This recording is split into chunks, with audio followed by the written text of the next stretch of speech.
Magandang umaga sa inyong lahat, no? Nandito na naman po ako. So sa umagang ito, no? Dito po ako sa aking dragon fruits, no? Ito yung mukha ng napabayaang dragon fruits, no? Tingnan niyo po yung bunga. Po. Ito talaga yung malaking problema sa dragon fruits. Namimitak na yung bunga. Ayan. Nakaraan, nakapira pa ako dito ng 150,000, no?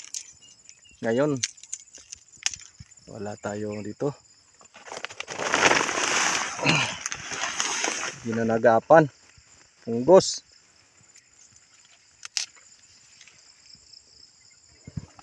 Sayang talaga.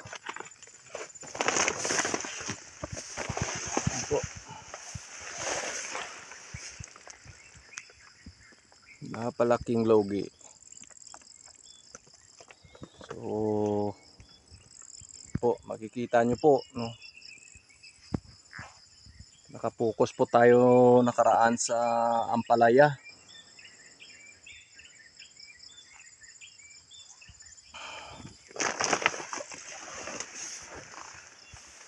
Sayang. Tira na, wala. Naging bato pa. Po. Wala tayong panalo dito.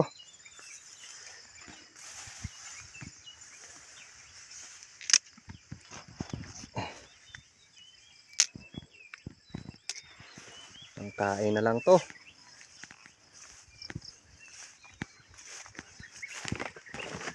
Pero ganito na yung mukha. May nang harvest pa, no? Kumuha sila ng yan po, oh. May nauna sa akin ako nanguha.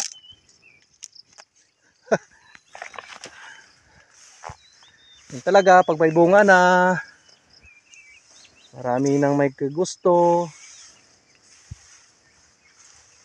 Pero pag nagtanim ka, wala kang kasama.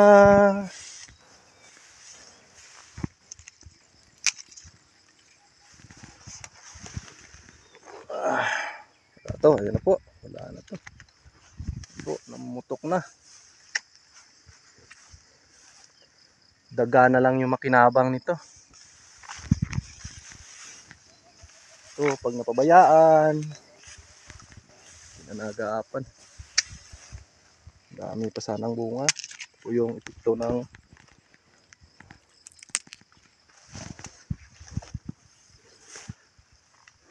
wala. Sige lang. Maging lessons sa atin to, no? Daming damage. So, damage na yung bunga.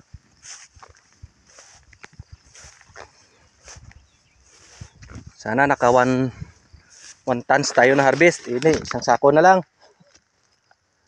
Laking logi.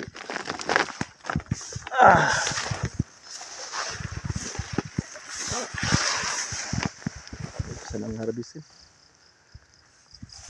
Sayang.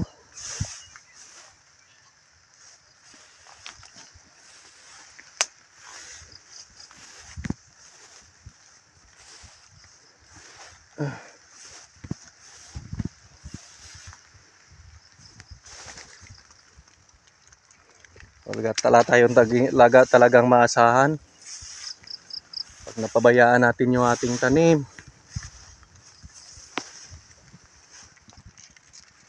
Wala rin tayong sisihin, kagawan din natin. Ito, no? Pero kaya pa to. I-restore natin, no? Baguhin ulit. Yun na lang ang solusyon natin dito. Baguhin ulit. Oh, makita nyo. Grabe talaga epekto ng fungus.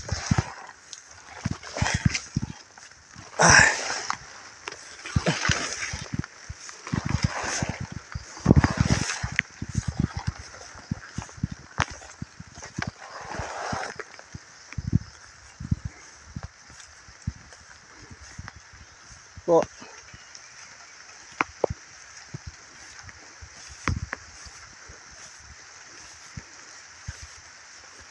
Yan po, may mga magaganda pa. Yan po.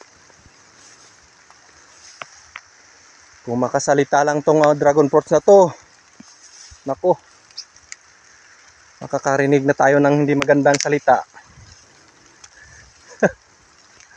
Kabayaan.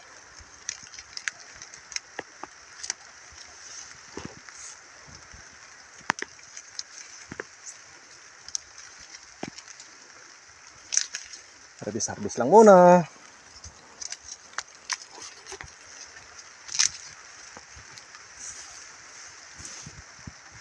Ito.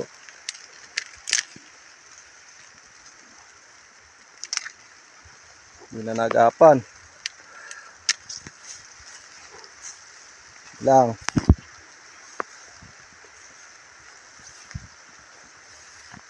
Dami sanang bunga, ayun, no?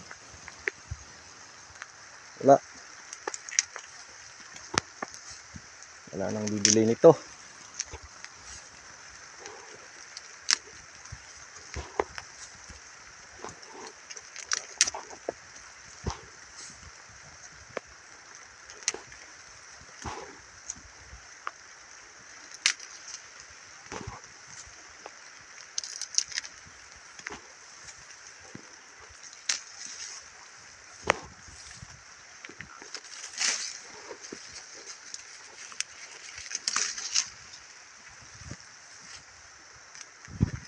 Oh.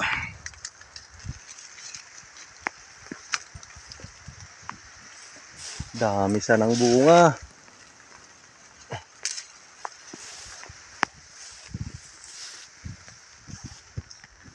Wala na tayo, lugi na. Lugi na si Gerard. Ganun talaga ang farmer, no?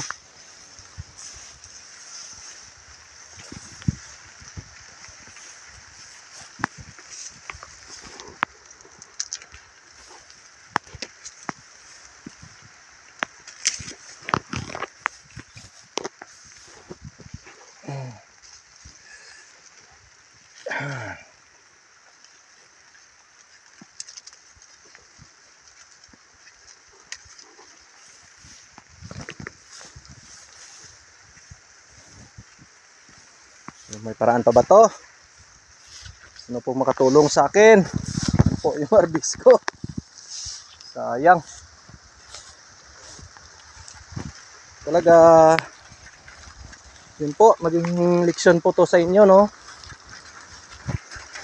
Ulan pa.